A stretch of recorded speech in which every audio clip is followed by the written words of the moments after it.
Good evening, good afternoon. Welcome to Cohn and Krueger. That's Larry Krueger. I'm Grant Cohn. The Niners are going to the Super Bowl. Brock Purdy just won the NFC Championship. Did something some people said he couldn't do. Lead a come-from-behind victory 2 weeks in a row. So let's start right there. Really, maybe you should be asking me this question, but I'll ask you this question. Sure. Has Brock Purdy finally silenced his critics? I think, it's like one of those things where there's going to be critics unless he wins the next one. Yeah. If he win, that's just reality. Now, should he have? Sure, because, come on. The guy's LeBron James has critics.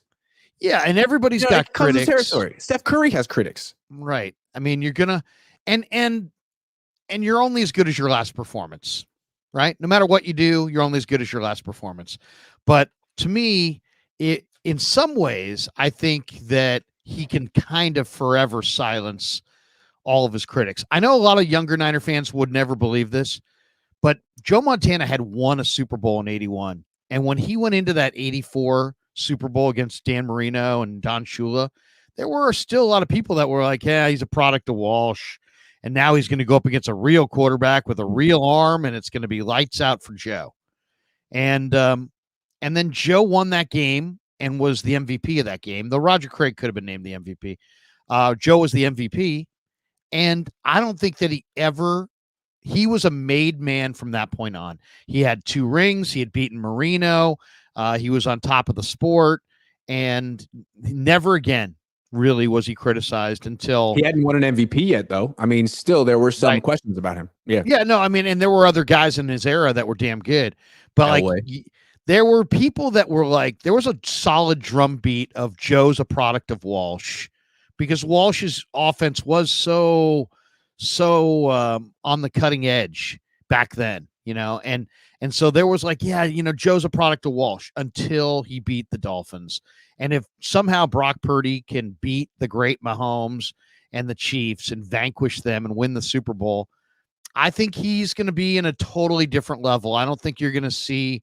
I think people will give him his and acknowledge that whatever way he does it is his way. And he may not have the arm of, Allen, or the mobility of Allen or Mahomes or Lamar, but that he's going to have a major seat at the table.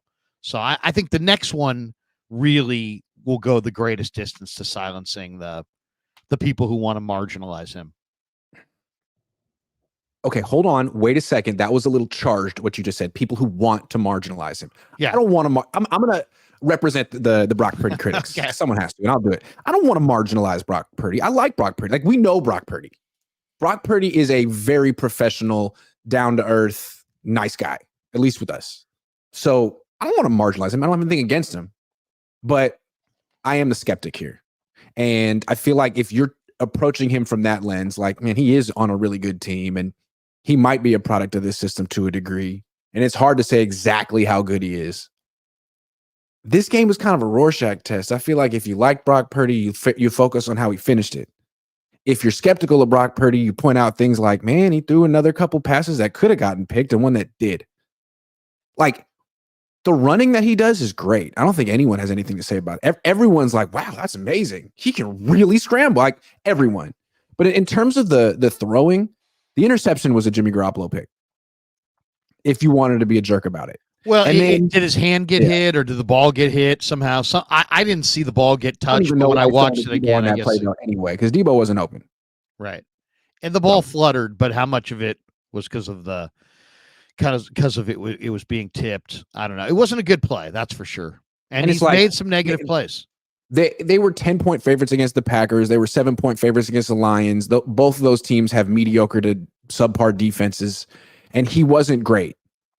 That being said, he's in the Super Bowl, and if he has a great game in the Super Bowl, no one's going to care what his passer rating was in the NFC playoffs. So, like you said, it all comes down to the next game. And what's crazy is that's a really good defense. Now, breaking news, they just lost Charles Omeni, who tore an ACL. He's really important to them. Very important to them. Yeah. They're the number 2 defense in the league this year. Chiefs are really good. on all three levels. Snead on the back level, Bolton at the middle level, Jones, of course, we know real well on that defensive line. Yeah, no, Chiefs are big time. I picked Chiefs to beat Baltimore. I'm not going to sit here and pretend I'm surprised that they're there. They were. I was going to take Mahomes over Lamar, and just I always felt like the Ravens' weapons were not great. I don't love their runners. They had Snead on Flowers. Flowers still had a 100-yard day, but Snead's pretty damn good. So, and then I didn't think Lamar would run for 100, not with Nick Bolton there and his 4.5 speed and great instincts. So, I thought Kansas City could win if they got a lead like they did. I also thought like they could come from behind if they had to and beat the Ravens. So I wasn't the big Ravens. I believed in the Chiefs. But yeah, losing a Menahue and having Willie Gay hurt and a Menahue hurt, Joe Thuney, the left guard hurt, Kadarius Toney hurt. This isn't the same team that the Niners played a few years ago. Mahomes in some ways is better, but no Tyreek. I mean, they're just a little bit different. And but it's going to be a daunting task because Reed is so well coached. And the one thing is Reed's not going to pull a Dan Campbell. And Mahomes is not going to pull a Jared Goff or a Jordan Love and just start throwing picks. Reed's going to make great calls, and Mahomes is going to make great reads and great throws. So if the Niners are going to get this one, they're going to have to earn it. Okay, one more thing as the designated critic of Brock Purdy here. We've seen him struggle against AFC defenses this year. Cincinnati, Cleveland, Baltimore, those three. Now he's got to go up against another AFC defense that's as good as any of those that just made Lamar Jackson look pretty bad, frankly. That's so, and they did a pretty good job against Josh Allen the week before that as well. And they made Tua look disgustingly awful. So big game for Purdy. Like if he wins the Super Bowl and has a good game, beats Patrick Mahomes, can't really take that away from him. Like that says everything. That would silence the critics. Beats Patrick Mahomes in the Super Bowl, beats that defense that made Lamar Jackson look pretty weak. That'd be huge. I think a lot of his critics might say, boy, after the way he played against Detroit and Green Bay's defenses, I expect him to play pretty poorly in the Super Bowl. I'm not saying I expect that, but a critic might say that. Well, I mean, you never know what you're going to get, right? First of all, the 49ers have played two games that weren't great. I mean, let's be honest. They didn't start either game well. So on one hand, you could say maybe they're due. On the other hand, you could say Green Bay was 28th against the run. Detroit's pass defense was, horrendous. And their run D in the playoffs was not much better. And, at times they struggled against Detroit. And now here they've got a Kansas City defense with Chris Jones and Karlaftis on that front, with Nick Bolton on the second level, with Trent McDuffie's a phenomenal young nickelback, and L'Jarius Sneed is a true number one guy. Justin Reed's a good player. Yeah, I mean, Agnola's a really good coordinator. This is going to be a major step up in competition. No question about it. The Niner offense is going to have to be really, really good. Really good. I don't think it's enough for Brock. It's going to be such an interesting game for Brock. I don't think it's enough for him to just not throw a pick. They're undefeated when he doesn't throw a pick this year. Going against Mahomes, he's going to have some gunslinger moments in this game to win it, I think. And also not throw picks because Mahomes can do that. Well, and it's a team game, of course. The one thing about Kansas City is, Kansas City has one the receiving core that the Chiefs have, wide receivers, is not as good, in my opinion, as what Detroit had or Green Bay had. And then the offensive line, Donovan Smith has been called for a ton of penalties. Jaywan Taylor, the right tackle, has given up a lot of pressures. The tackles, the Niner defensive ends on paper should beat the Chief offensive tackles. So that better happen. And then I was really disappointed yesterday in Javon Hargrave. Is Joe Thuney going to play? And then or is it going to be Allegretti? Are they going to get, is Hargrave going to produce like the player they signed him to be? and then Pacheco. Can they handle the outside run of Pacheco? Because Pacheco's every bit as good as the runners they've gone up against. The one difference is the Chiefs are leaning heavily on Kelsey, and the Niners do have Fred Warner, who should be a real good answer for Travis Kelsey. All right. Did the 49ers win this game, this NFC Championship, or did the Lions lose it? Or you could say, did Dan Campbell lose it? I think Dan Campbell did a tremendous job to lose it. And not just Dan Campbell. I'll give his offensive coordinator some of the credit or blame, I guess, if you want to call it that. I mean, I would imagine we were sitting at the post-game press conference talking about this. Well, yeah, I mean, every time the Lions handed the ball to Montgomery, he would have like a 15-yard run and look like he was going to take it over. And if you were like a real astute football man, you would say, oh my God, the 49er defense can't handle Montgomery at all. Like Danian Tomlinson. And when he got to the second level, it was like a total mismatch. So he had at least 3 runs. And I just watched the game again today. He had at least 3 runs that were all super impressive. And each time the offensive coordinator called something crazy on the next play, a crazy pass play. They ran a flea flicker after Montgomery rumbled through the Niner defense for 16 yards, looking like he could do it at will. Montgomery ran for 6.2 a carry. He got 15 carries. He had 33 carries in a game earlier this year. The Niners were not stopping him. For them to go to Goff pass plays, I mean, just look at their splits. The Lions were up in this game 24-7 at half. They had 41 passes and 29 runs. That should have been reversed. They should have had 41 runs and 29 passes. Goff was their weakness, and Montgomery and Gibbs and that O-line were their strength, and they didn't play to their strength. Yeah, so they didn't run the ball enough. Dan Campbell gagged. Yeah. He gagged. I thought the Ravens did the same thing. Like, Todd Monken, where is your running back? Why does Gus Edwards have 3 carries for 22 yards? What is? I didn't understand that. The teams that lost didn't run the ball enough. I think Dan Campbell really blew it with those going for it on 4th down. You just didn't understand. Like, they had momentum's a real thing. George Kittle talked about it. They had it. And they just gave it to the 49ers for no reason. They should have stepped on the Niners' throat at the end of the second quarter. The Niners were reeling. They were tired. It was at the end of a 17-play drive. They got 4th and goal from the 3. They've got a back that's averaging almost 7 yards a carry. They were running it at will. Yeah. Run the ball right down the Niners' throat, make it 28-7, and go for the jugular. Instead, he kicked the field goal there. Yeah. That was mistake number 1. I don't understand. They say, like, well, we always go for it on 4th down. We had to do that in the second half. You didn't do it at the end of the first half, so what are you talking about? Well, and it's not that whether they went for it or didn't go for it. It was what they called.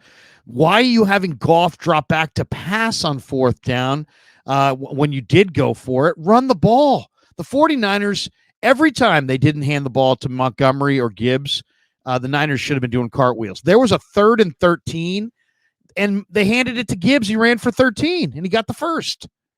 So, I mean, the Lions. Watched a lot of Jared Goff. We've watched a lot of Jimmy Garoppolo. Yeah. When those guys stand in the pocket, it doesn't inspire confidence for anyone. Yeah. And don't exude confidence. As soon as you take away, like for Jimmy and for Goff, as soon as you introduce any second level movement where he's now the top of his drop and now he's got to move, it was like 50-50 on whether good or bad things would happen. At best, 50-50. That's the thing. Like, if they had Brock Purdy and you want to go for it on 4th and 2 there, fine. Because Brock Purdy can make a play happen with his feet. Goff can't. And you called a pass on 4th and 2 for Josh Reynolds? Like, what are you doing? And he dropped it? 2 drops. Don't blame Josh Reynolds. Blame yourself for calling a pass for him in that situation. Why? It's Josh Reynolds. Yeah. What are you calling flea flickers for when you're running your 225-pound back at will against a defense? And now, real quick, though, I don't want to take all the credit away from the Niners because they definitely earned it. No, I mean, but they were definitely the better team. But I mean, you let the ball hit you in the face. Like, there's so many things the Lions did in this game. Jahmyr Gibbs fumbling on his own 25. Like, you guys were not. The Packers were better than the Lions. It's so funny. I just look at the Lions as we talked about it all week.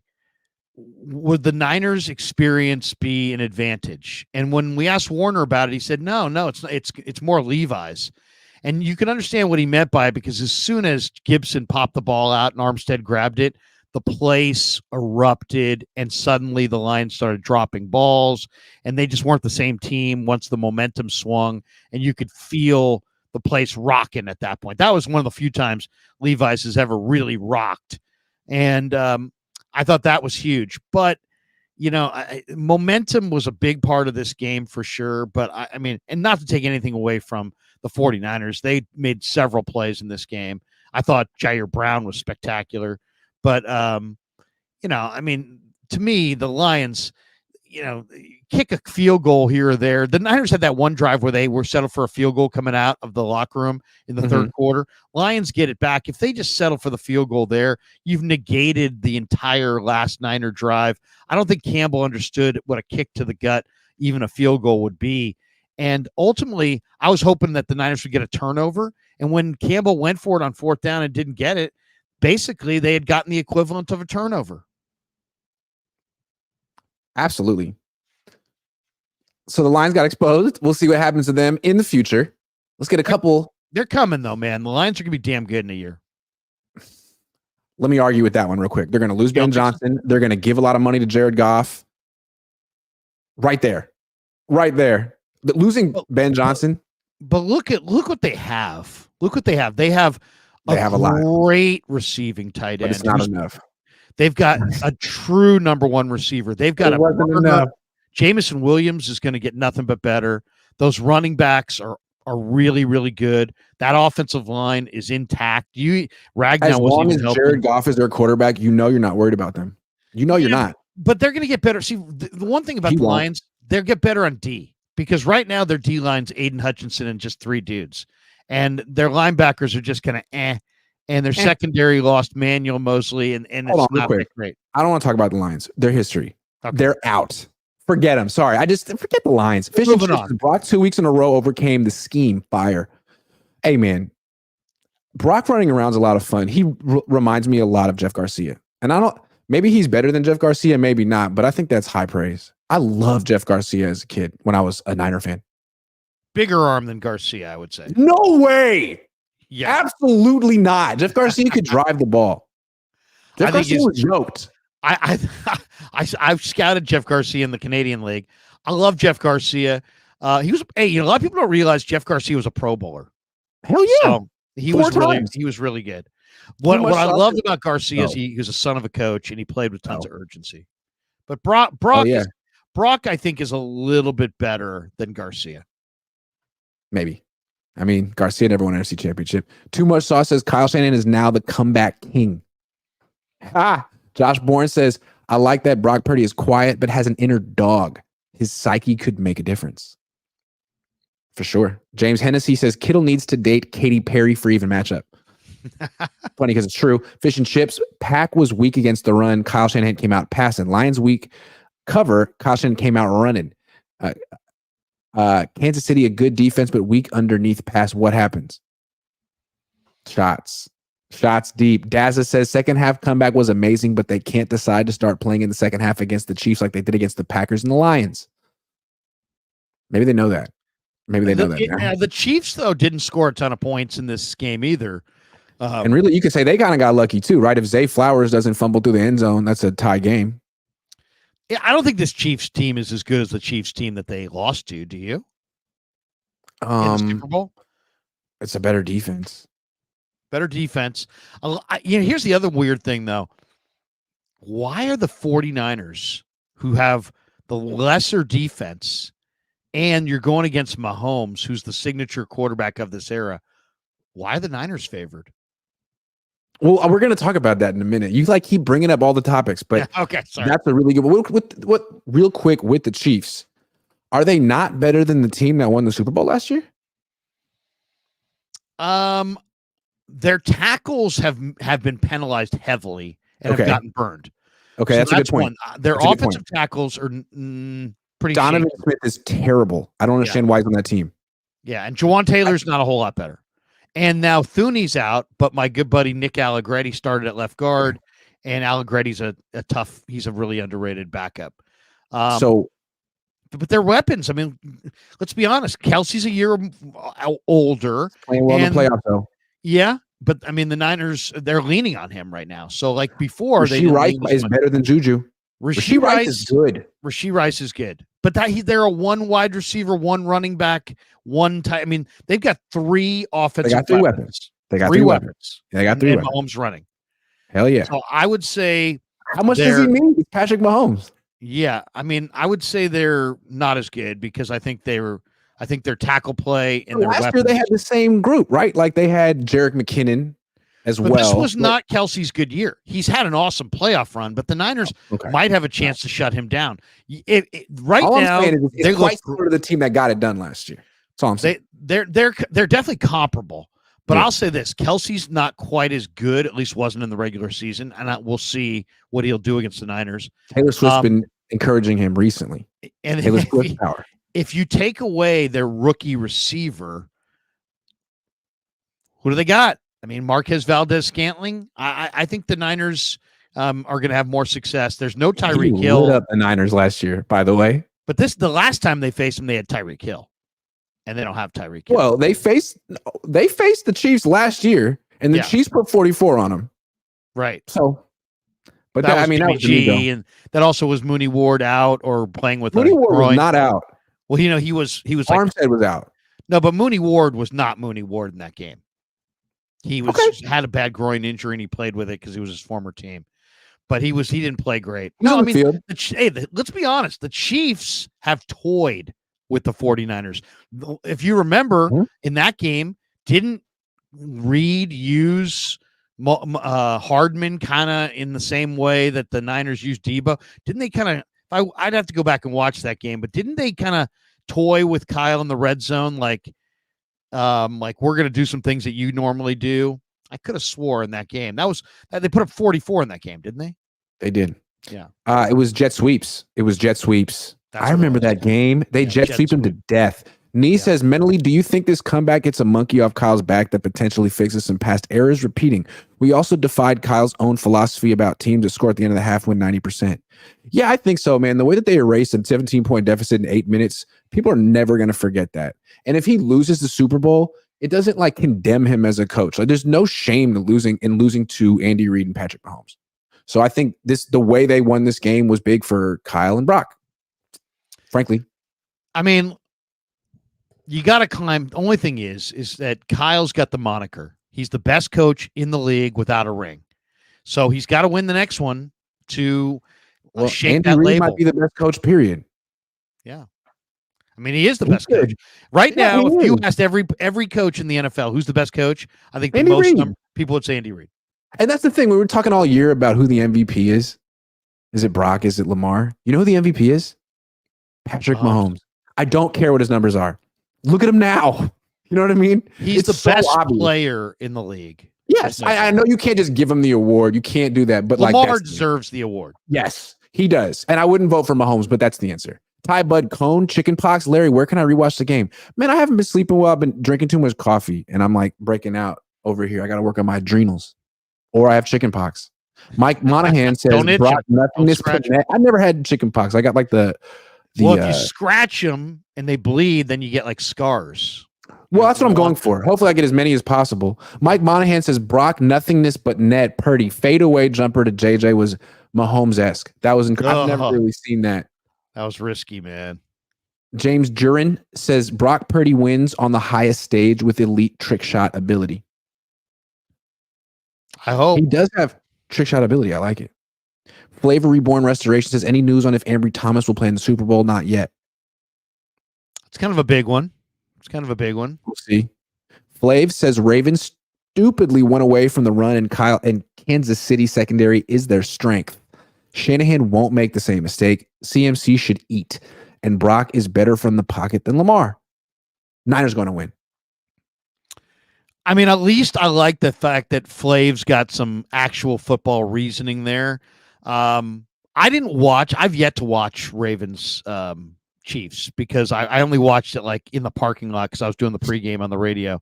for 95.7 the game, and they had the big screen out. So I haven't watched it in full detail. Did you watch? You watched it, right? Yeah. I mean, I don't understand what happened in that game other than Ravens, I thought, would run the ball a lot more than they did. Happened. But just to Flav's point, Todd he says, Monken, as I said. Yeah, Todd Monken happened. He's a passing guy. Ravens stupidly went away from the run. True. Kansas City secondary is a strength. True. Shanahan won't make the same mistake. Flav, did you see the last Super Bowl he was in? What are you talking about? This is Kyle Shanahan. In both Super Bowls he was in, he went away from the run with a lead in the second half. That's who he is. So, yeah, he could absolutely do that. But with good quality control, maybe he won't. Mike Monahan, bite our knees, lose lots of teeth. That is still the dumbest thing anyone's ever said. Mafioso22 says, can you guys discuss how bad Chase Young is playing? I know the defense is playing bad, but specifically Young. I don't see how you could have that little effort in an NFC Championship game. He made one really great play against the run on Gibbs in the, I guess, second quarter. But, yeah, I mean, Chase Young is a free agent. I mean, I'll say this, and I'm about ready to do a video on it later today, but, man, you look at the 49ers in this offseason when they eventually are done. Again, they badly need defensive line help. I mean, you look at all those guys. Gregory, Young, Kinlaw, Joseph Day, Farrell, Givens, they're all free agents, and their D-line is not getting it done. Armstead looks older. Hargrave, where the hell was Hargrave? So, I mean, we could sit there and say Chase Young, but and Chase Young has not been good, but Hargrave gets paid a boatload of cash, and he was going up against some guy named Awasika, and I never heard from him all day. Daniel says Brock needs a nickname. Brock Mighty Mouse Purdy, Brock the Mongoose Purdy, Brock Mr. Relevant Purdy. He does need a nickname, but those aren't good. I'm sorry. Juanjo Ramirez says Ayuk got his first playoff TD in his career. Ayuk had a moment. We're always going to remember that catch. One of the best catches ever. Chad Marshall, can Brock improve his arm strength? He was injured. Yes, he can. He absolutely can. Fish and chips. NFL wants Swift on the podium. God wants Brock. That was funny. Kellen Edwards says, get Mitchell 8+ carries in the Super Bowl. No.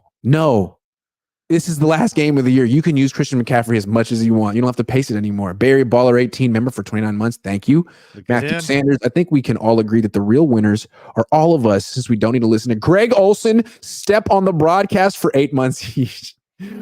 Greg, the next play is happening. All right, let's do some Bet US. So the Niners are 1-point favorites, as you can see. This surprised me. They opened at 2.5-point favorites, and it, I guess, immediately went down -1 because a lot of money came in on the Chiefs. Still, the Niners are favored.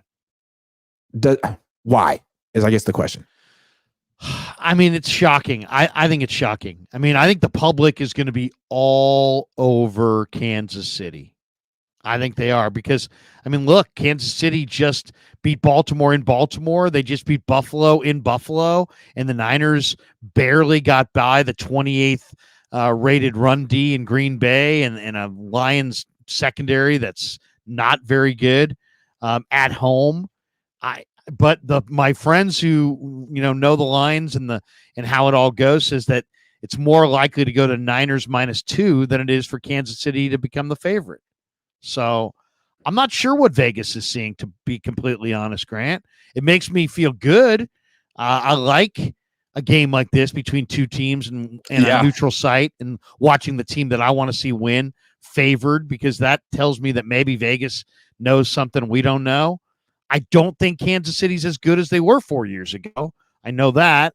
But at the same time, and I do know that Brock Purdy's better than Jimmy Garoppolo, but the Niners defense back then seemed to be a whole lot better. I mean, that front with D Ford and DeForest Buckner was, I think, quite a bit better than what I'm seeing right now. Interesting. They have it at 47.5 at Bet US, the over-under. So they're essentially expecting Niners to win 24-23. I don't know. How can you watch the Niners defense give up 31 to Detroit and feel like they're going to hold Kansas City to 23? To me, if the Niners win this game, it's a high-scoring game. Well, only thing is Kansas City's offense this year has not been very good. Right. Their defense is better than their offense. Yeah. I mean, Kansas City, they beat the Chargers in week 18, 13-12. They lost to the Raiders in week 16. They scored 14. Yep. They scored in the teens quite a bit, it seems like. Yeah. A lot of visuals of Patrick Mahomes whining and complaining on the bench, although not recently. Anyway, if you want to wager on this game or any other action, go to BetUS, use the link in the description and receive 125% sign-up bonus and receive your winnings in 24 hours. BetUS, Niners 1-point favorites. I mean, I guess if you're not just reacting to last week, the Niners have really been seen as the best team in the league most of the year. And the Chiefs have been good. They kind of just turned it on a few weeks ago. So I could understand why people would have a little bit more faith in the Niners. That being said, the Chiefs have won how many Super Bowls? 2? This is going to be 3 from Mahomes and Reed. If they win. Yeah, this will be number 3 for them. I mean, and they're the defending champion. So that's kind of weird. And Purdy's going to be the third youngest quarterback to start a Super Bowl. It's like people forget they're the defending champion. These are the champions. And they're not that different than last year. They just swapped out Juju Smith-Schuster for Rashee Rice. Charles Omenihu was such a big addition for them, and they lost him. That's a big factor. That is a fact. That's a major factor. Coco Puff says that game Brock had his first interception in the NFL. Oh, in relief? Off the bench. True. In the end zone. Or he also almost threw a touchdown, but somebody dropped it. Was it Snead or somebody who dropped it in the end zone? KOSCG says, Larry, what Grant is trying to tell you without actually saying is that he thinks the Chiefs will beat. I didn't say that. Don't pin me down 13 days before the game happens. We have to build suspense. Ball of Vision says, can one of you please ask Kyle if he will consider to not defer if they win the toss in the Super Bowl? Larry's been preaching take the ball first. No, what Larry's been preaching is be more flexible about it. Because it seems like when you do one thing over and over and over again, then you get so used to it that if you're not as comfortable if you don't get your routine. And also, I just don't really believe that, when in a sport where, who knows how many possessions there's going to be in the first half. There could be one gigantic possession. Or there could be 15 possessions. So there's no guarantee, no matter what you decide with the coin toss, that you're getting the ball going into the locker room. You're only guaranteed that you're getting it coming out of the locker room. So to me, if my offense is better than their defense, I'm putting my offense on the field. Okay. I'm sorry. I don't want to have this discussion anymore. I'm going to cut you off sometime. It's not going to get lost in the. We have 8 more topics. Sean says, am I crazy to think the Niners should move on from Steve Wilkes next year? They've been great year after year, and now they regress to good with all the same players. It's his first year in the system. You can't fire him after a Super Bowl appearance. It does seem a little much. It's not the same players. You lost Aziz, you lost Samson Ebukam, you lost. They've lost Jimmy Ward. They're not the same team. Not the same players. Matthew Sanders says, Chiefs not impressive to be honest. 5 straight punts in the second half against the Ravens D. I mean, they did better against the Ravens than the Niners did. Matthew Sanders, Kyle got to pull Kasarik and Wilkes into a dark room. Niner fans pissed. Flav, Kyle didn't have CMC in the previous Super Bowls, but besides that, everyone knows that Mahomes' playoff kryptonite is quarterbacks drafted in the 6th round or lower. Okay. Well, let's see if Kyle Shanahan really does commit. That's a good point, Flav. He didn't have Christian McCaffrey in the past. Let's see if Kyle really commits to Christian McCaffrey in the Super Bowl. My Rhino says, either of you writing a book about this season? No. I am actually.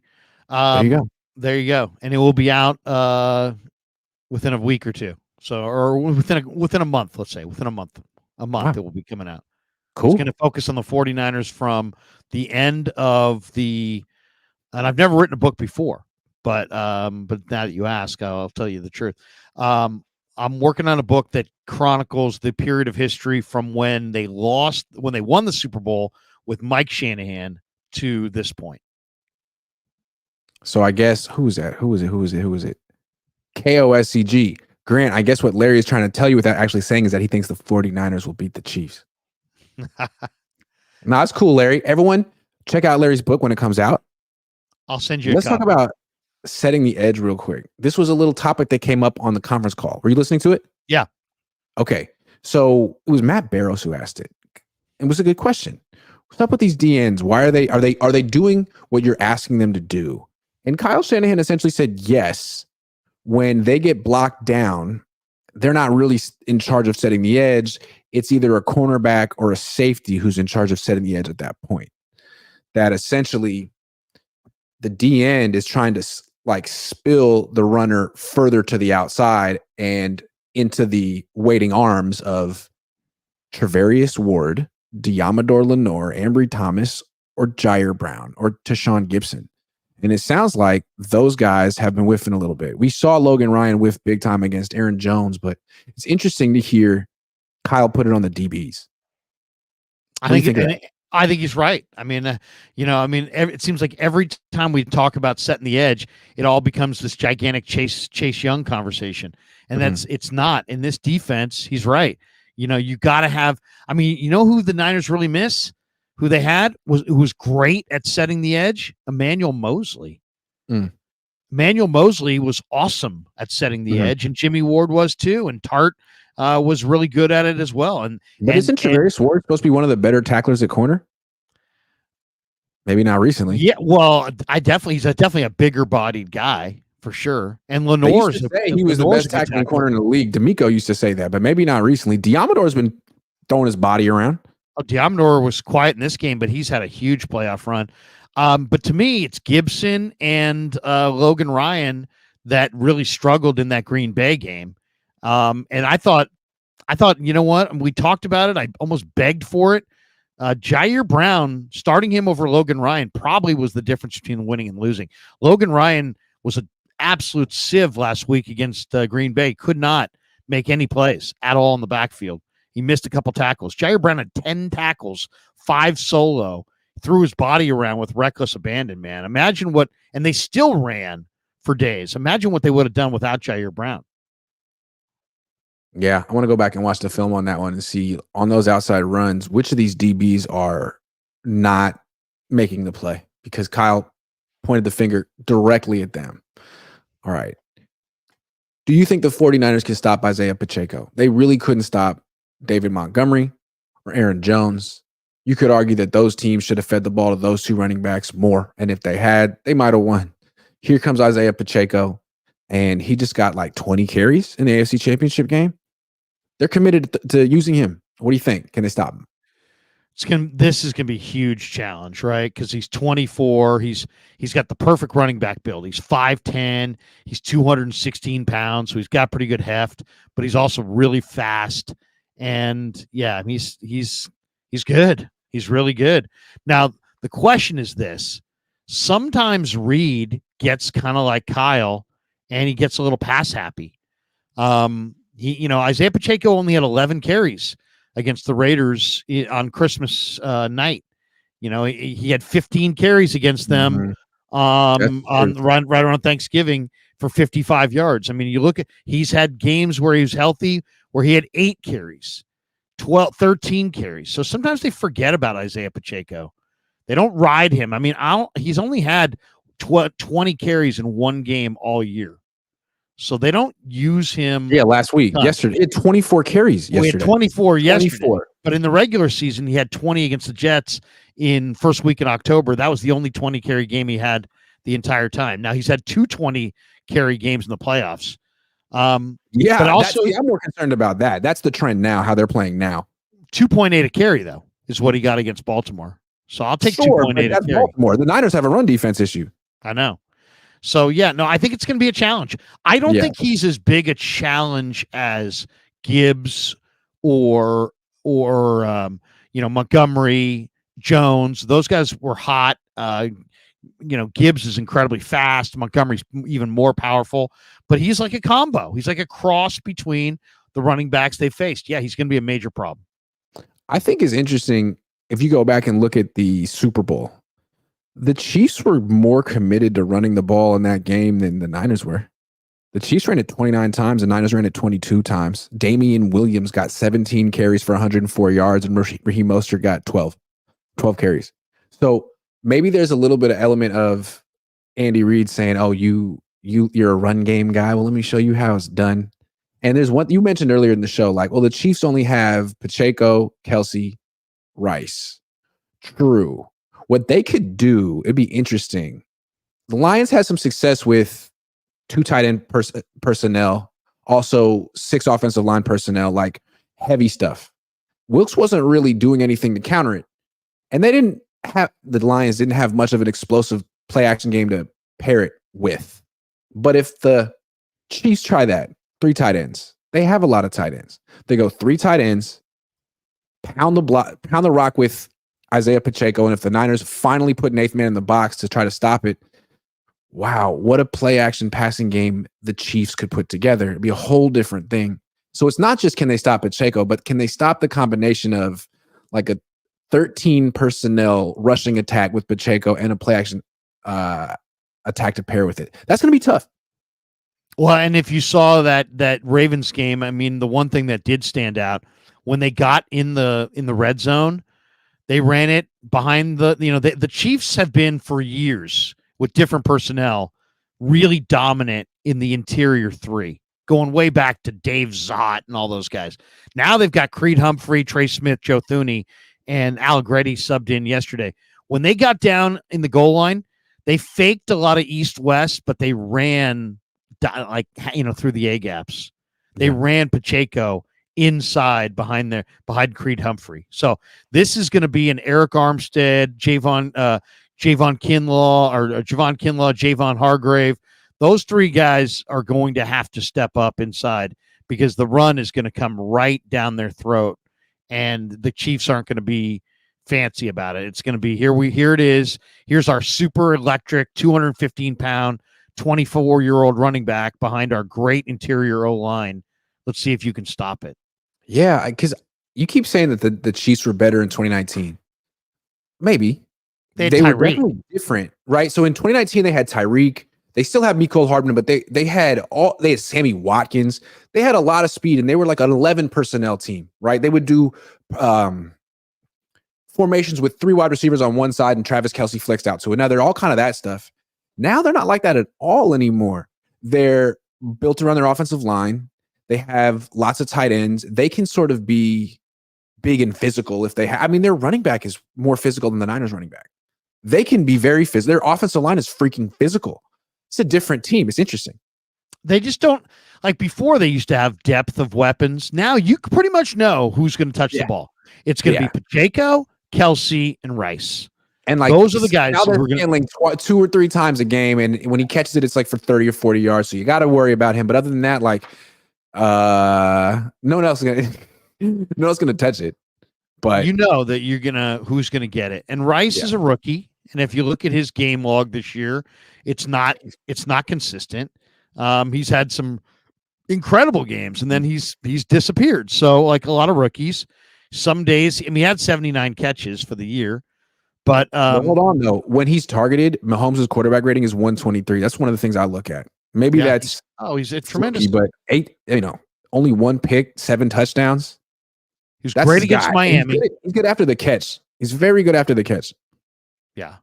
I mean, and he's got good size, long arms, 6'1", 205 pounds, a little bit stronger than you think, a little quicker than you think. This was Danny Gray's teammate at SMU. Absolutely. You know what loss hurt the Chiefs this year? McKinnon. Yeah. He was an important part of their Super Bowl winning team last year. I keep asking, like, is this team better than last year? They lost McKinnon. They could throw it to him. You remember that play where McKinnon caught the screen pass and, rumbled through the entire Niner defense? Yeah. You really want to throw screens against the Niners defense, as you know. Maybe they'll do that with Pacheco. And they've got a little controversy coming into the Super Bowl about Kadarius Toney, who claims that he was healthy and that he's not hurt, and that the Chiefs listed him as hurt. So, he's had some kind of boneheaded decisions, and I'm not sure if they just don't trust him. Cut him at this point. I mean, he's got tons of talent, but I get the feeling they don't trust him. They're like, Kadarius, we don't want to play you this week, but we're not going to embarrass you, so we're going to say you're hurt, okay? And he's like, no, I'm good. Like, right, yeah. All right, man. Well, you're just not good enough to play for us. How about to have it that way? Okay, I got a question for you. Can the Niners defensive ends dominate the Chiefs offensive tackles in this game? I think this is the way the Niners have to win the game. I mean, if you looked at Patrick Mahomes, when he lost the Super Bowl, how did he lose? He lost because he didn't have offensive tackles, and Tampa put a big rush on him, and they sent linebackers at him, and they made him decide really quick, and they kind of swarmed him. Well, Donovan Smith and Jawan Taylor, I believe, lead the NFL in penalties from a tackle combo, and both those guys can get beat. So, man, this has got to be, Nick Bosa with 3.5 sacks and 5 tackles and, just totally, you need Bosa domination in this game because Taylor and Smith are totally beatable. Okay, so let me think this through. So we were just talking about Pacheco and how I think the Chiefs are going to use heavy personnel in this game. I mean, that's another reason to use heavy personnel. They got to chip both sides because their offensive tackles aren't good. And that's exactly what the Lions did. The Lions did a lot of 2 tight end stuff with tight ends on both sides. And I think that's a great way to attack the Niners. The Niners use this wide 9 thing, this 4-man front where all these guys are spread out. You know how you spread them out even more? 2 tight ends. Just spread out that front as much as possible. And now that duo run where you want double teams on both defensive tackles, they're totally isolated. I think you're going to see that. And it's when you do play action, now you have max protect stuff. Now you have Bosa getting double teamed, Chase Young getting double teamed. And all you really need is a couple of guys down the field. I don't know. We'll see what happens. Maybe it won't work, but I think you're going to see a lot of that because the Lions had success with it and the Chiefs can do it better. I don't love the Chiefs backup tight ends. I mean, Blake Bell, the Belldozer, he was here. You remember him. He's more of a special teamer. Noah Gray, he's all right. But I mean, he's 235 pounds, 240 pounds. He's not a monster size guy. I think that, when they get in the red zone, they want to go to Kelsey. What's going to be interesting to me is, do the Niners defense learn anything from Andy Reid? It seems like Andy Reid loves on the goal line to give you a lot of eye candy going one direction and then he goes the other direction. So can you outthink him? Can you not fall for the eye candy that he's going right, he's going right up all the action looks like it's going right. And then he flips it to somebody sprinting left and they go east-west and they score for fun and all these broken plays. To me, the Niners are going to have to defend those plays a lot better. They're going to have to force Mahomes and company to go for some field goals in the red zone. But Bosa, I think, should dominate, and we'll see. I think I love this matchup from the standpoint of, he's going to Kelsey, and you've got Warner, and you can tilt the coverage towards Kelsey. Rashee Rice ain't Amon-Ra, so I'm more worried about Kelsey and Mahomes running, and the Niners seem like did a decent job against Hurts and some of the speedy quarterbacks that they had on their schedule, except for Lamar. So maybe they can somehow keep Mahomes pinned in. Yeah, I'm trying to go back and look at that game that the Niners played against the Chiefs last year. That was McCaffrey's first game with the Niners. Yeah, it was a bright sunny 1:00 start. I remember it. And the Chiefs and the Niners tackling was horrible in that game. It was really bad. And the Niners brought and that was part. You know what was interesting about that game? Remember the show that came out this summer, Quarterback, whatever, with Mahomes, and he, that was the live mic where you heard Mahomes going, "Oh, they're going to play their safeties up. We're going over the top." Yep. Remember that? He saw that right away, and he burned the Niners down the field. Remember, Mecole Hardman had 2 rushing touchdowns in that game. Like, they just embarrassed the Niners. Yeah. They made the Niners look completely inept. Broken plays on the goal line. I think it was their first week back from their trip to the Greenbrier in West Virginia, and I think they always come back jet lagged and play awful. Which they didn't do that this year. The East Coast trip. I think they're done with that because whatever you get on the second leg of the East Coast trip, you give back when you come back. So maybe that was part of the reason they were so awful against the Chiefs last year. But man, the Chiefs got everything. Let me just read the stats real quick. I'm sorry. Let me read the stats in this game. Freaking Mahomes threw for 423 and 3 touchdowns. Juju went for 124. Valdez-Scantling went for 111. Kelsey went for 98. Like, it's like the Niners weren't out there. I don't think they punted after. I think there was an interception on the first drive and then no punts for Kansas City. Doesn't mean I'm expecting that. 44 points was a lot, but that can happen. What I remember about that game is that the Niner defensive players were not within a country mile of any Chief receiver all day long. There was so much room between the coverage and the receivers. It was kind of Chiefs at 5.3 yards per carry. Like, they got everything. They got it. They had 3 rushing touchdowns, 3 passing touchdowns. Like, it was just disgusting. Yeah. Jim Harbaugh was there. And remember that? They were honoring the 2012 team that lost in the Super Bowl. Yeah. Can you imagine what Harbaugh? He's probably like, like, geez, good thing they got rid of me. Yeah. Guess I wasn't the problem. Guess I wasn't the problem. One chapter should be called "Thanks, Jimmy G," says Twisted Clown. You are twisted. Dazza says, I hope we see Brock Purdy scramble more, not design runs, but use his legs if needed. Scramble is always one of the better plays in football if you can pull it off. Well, what I like about the way Purdy did it in this game was like, hey, you know what? It's like it showed his competitive fire. It's like, you know what? There's nobody open. You can take the sack. Some quarterbacks would. He took off, put his body in harm's way, and he runs effectively. Now, he's not a big guy, and I wouldn't advise him doing it a lot. But in this game, I mean, Kyle was asked about it after the game. He said, what do you think of Brock's running? He's like, it's the difference between winning and losing. I mean, I thought his running was incredible. That was well put. I totally agree. It's the difference between him and Jimmy Garoppolo. I mean, to be crude about it, there are other differences, but that's a big one. Flav, it's the difference between him and Jared Goff. It's the main reason I would rather have Brock Purdy than Jared Goff. Jared Goff has a stronger arm. I'll sacrifice a little arm strength for that mobility every time, especially if the guy has anticipation. Flav says the D-line is the scariest thing moving forward. Are Hargrave and Armstead washed? If so, with the money we have tied in them, I don't see how we ever get back here. The team needs a dominant D-line to be good. I mean, you need to get dominance from the players you're paying. Yeah, I mean, the more I look at this team going into the offseason, I thought for sure this is like an annual thing for the Niners. You talk in training camp about when the offseason, man, really need to bolster the offensive line. And then as you get closer and closer and closer to the end of the year in the draft, it's like, but they still need more D-line. And then by the time April rolls around, they'll be drafting a D-lineman. True. And they probably need to. It's a pick your poison. Niners made a philosophical change from the more safe sound DBs like Tartan Ward to guys who make more turnovers. I think they also miss Talanoa.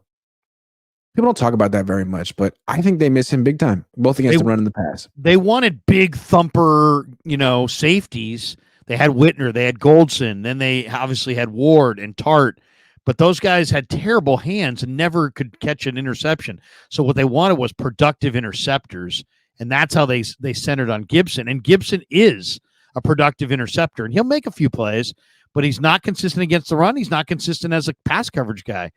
He's got good hands. Let's talk scheme real quick. I'm trying to explain what Kyle was talking about, why Chase Young isn't at fault. With those plays, you either ask a DN to do one of two things, contain or spill. Contain would be push it back to the inside. Spill would be push it to the outside. They're asking the DNs to spill when they get blocked down on, which means make the guy run backward, bubble around, and go to the outside. And then Jair Brown, Talanoa Hufanga, Tashawn Gibson runs that guy down. Right. You're getting blocked inside. They want you to push outside, spill it to somebody else who's then going to step up and go corner or make a tackle. Yeah. Talanoa could do it. I'm not saying I would have to go watch the film before I'm saying Jair isn't doing it. I know he has a lot of tackles, but is he getting those tackles at the at the point of attack? I don't know. We'll go see. Someone isn't. Maybe it's the corners. I don't know. I just think overall Gibson, and when they went to Logan Ryan, they didn't have a prayer. You can't have two safeties not doing a lot in the run game. You gotta have your safeties have got to be involved. They got to make tackles or hit somebody. Yep. Anoop says Ravens played into Kansas City's hands. They kept Lamar in the pocket. Move Brock around every passing play, change the point of attack, and confuse Kansas City's defense. I like moving the launch point every few plays. It's always smart. Frank Garcia, better to be lucky than good in regards to Purdy. Tom Brady's the luckiest quarterback of all time and has multiple playoff runs fueled by devil's luck. Sure. Absolutely. And people have chronicled that. The King James L says, I need to get this off my chest. There was a reason that ref threw that flag on that deep catch by Ayuk. The corner ran into him and slowed his momentum. In my opinion, Purdy hit that deep throw and it wasn't luck. Okay. The corner ran into him and showed his momentum. I disagree with that play. I don't understand why Niners fans need to argue this point. You won the game. But to me, the corner had every right to that. He had better position on the ball. Like, Ayuk wasn't even open. The corner had him stacked. Ball was in the air. He was playing the ball. He has every right to that position. Like, Ayuk can't just run through him. I don't know. That's why I saw it. If he was trailing him behind and grabbed him, that's pass interference. But the ball's in the air. Guy has you stacked. He's trying to, like, make a play on the ball, and Ayuk runs into him. I think that's a no call. I think that's why they picked it up. But I'm just a hater. I'll say this. I like the fact that Purdy twice in the game, one in the first half could have been a pick, and then Ayuk became the DB and broke it 50-50. Up. Yeah, but I like the fact that he will take some 50-50 shots down the field under pressure to Ayuk. Yeah, and give his guy a chance. To Debo. Well, maybe no. Manny PSF 95. Sorry, Debo. Niners media cheering in the press box during the game. Yeah, man. It wasn't Niners media. You were there, right? There's 3 levels. And the top level, or is it quality control? I don't know who's up there, but it's team personnel, and they seem pretty young. And they were doing a lot of cheering. And Ann Killian and Tim Kawakami, to their credit, stood up after one. It was like, stop it! Be professional! It was great because, like, I'm a little young to do that. But Ann and Tim handled it, so appreciate it.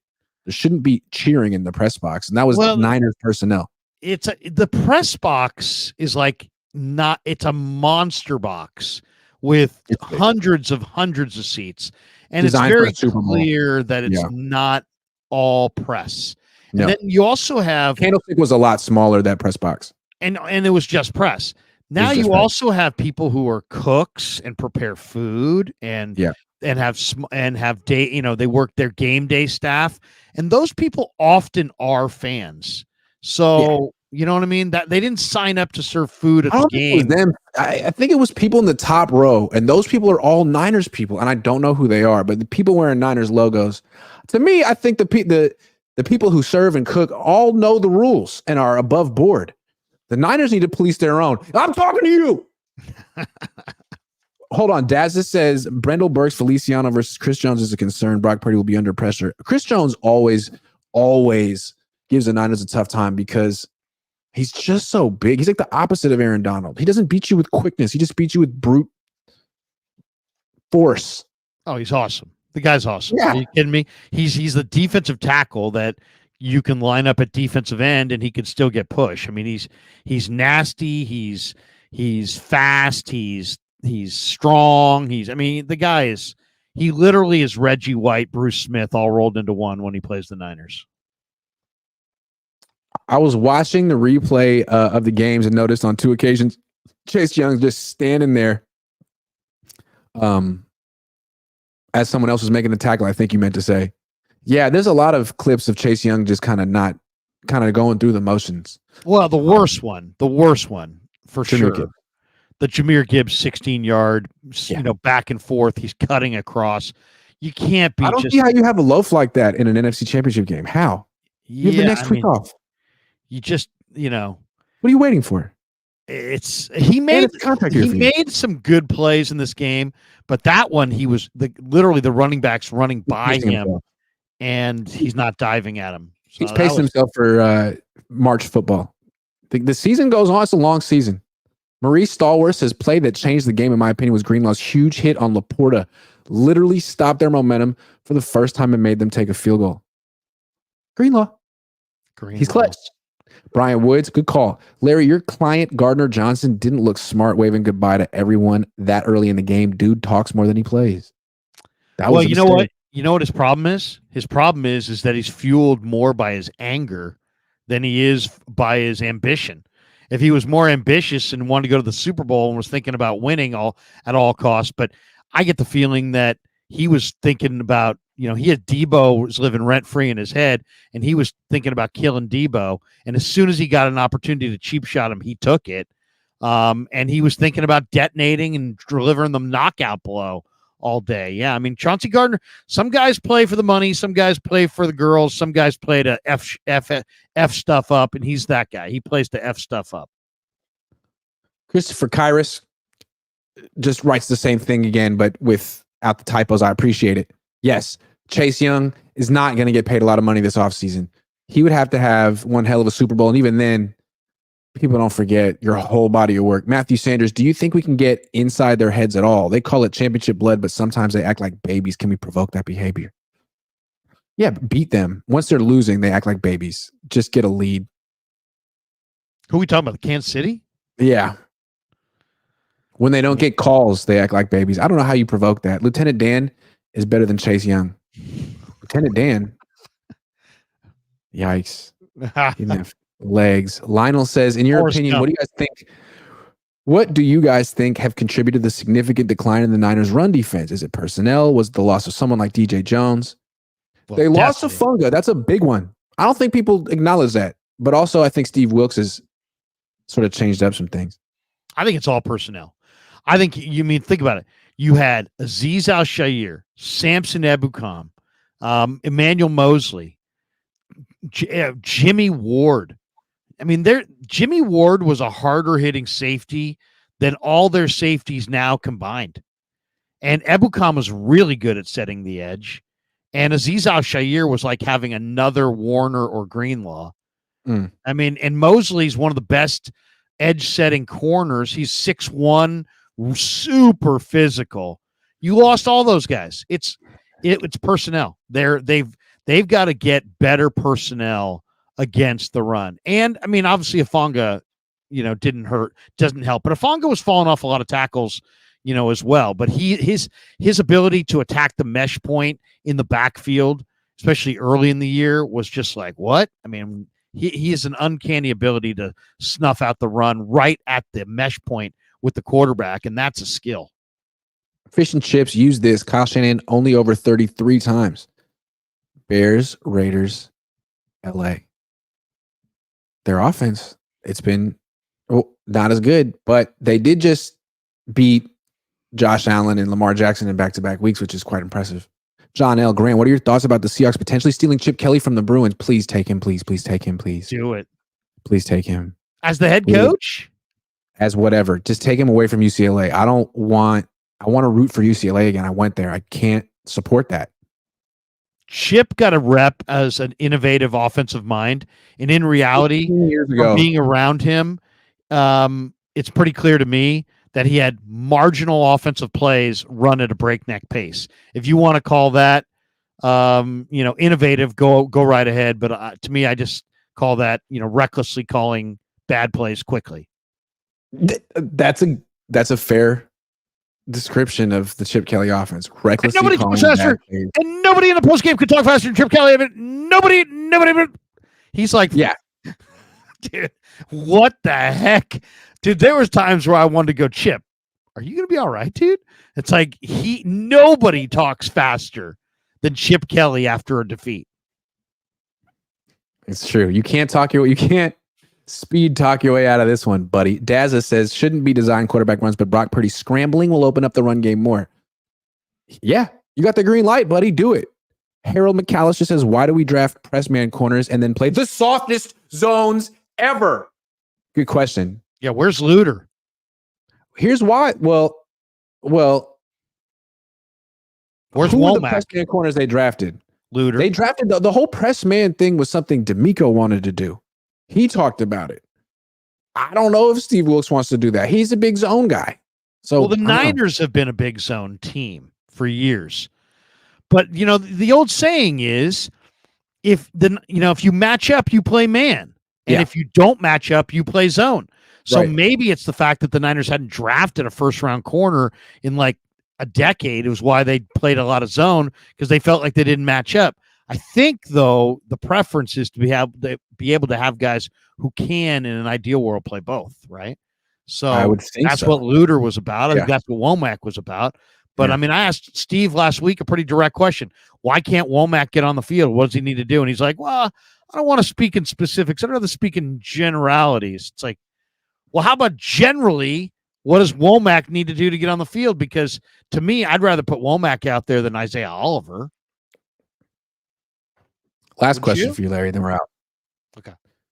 No, I don't really have confidence in Womack. But I haven't been out there in practice. We're not out there in practice. But in training camp, Womack is the guy who has great coverage when he gives up the touchdown. Yeah, but he's way, way faster than Isaiah Oliver. That's true. I don't like the options. Yeah, I guess you'd have to go with Womack in that. They went with Logan Ryan. All right, I got one final question, then we're done. Yeah. How much confidence do you have in Jake Moody right now? I mean, like, if I needed a babysitter and he was available, I'd feel confident that he would be responsible. But as far as kicking, I was gonna say, I'm confident that he's probably gonna miss a field goal in the Super Bowl. Yeah, I'm confident that I'd like to see Shanahan go for it more on 4th and 4 from the 40. I'm confident they should try to probably look for another kicker next year, or at least keep their options open. 3 out of the last 4, I think. Is that right? Yeah, 4, something like that. Or when he made the last one, so he's missed 3 out of the last 5. He's missed field goals in 3 straight games. In one of the games, he missed 2. One was an extra point, so he's missed 4 in the last 3 games. Other than that, he's doing great. And they're not. He's missed a 41-yarder. He missed 38 extra point, 38, 48. Extra point. I mean, like. I look around the league and I watch a lot of NFL football. I know you guys do as well. It seems to me that there's a million kickers all over this league that just make 52-yard field goals look like nothing. It's like boom, right down the middle. How about get one of those guys? And how about this? Don't use a 3rd-round pick on them. Yeah, I'd rather pay more money. Going to be on this team next year? What's that? Do you think Moody's going to be on this team next year? Oh yeah, are you kidding me? John Lynch drafted him, and if you move on from him, you're not getting anything in return, but it's an acknowledgement that you have blown your 3rd-round draft choice. He's not going to do that. I mean, if he misses in the Super Bowl, maybe he'd be gone. But if anything so there's short of the line for Jake Moody in this game. Yeah, but no, I think Lynch wants to keep him. He wants to. Lynch has stated he's going to be here for a while. So he's going to be here for a while. I don't know. Here's the other thing too, Grant. I don't know how you feel about this. Doesn't it seem like all these kickers and punters aren't good initially, but get better? Like Mitch Wishnowski, I think, was a damn good punter this year for the Niners. But was he a damn good punter his first year? No, I don't think a good point.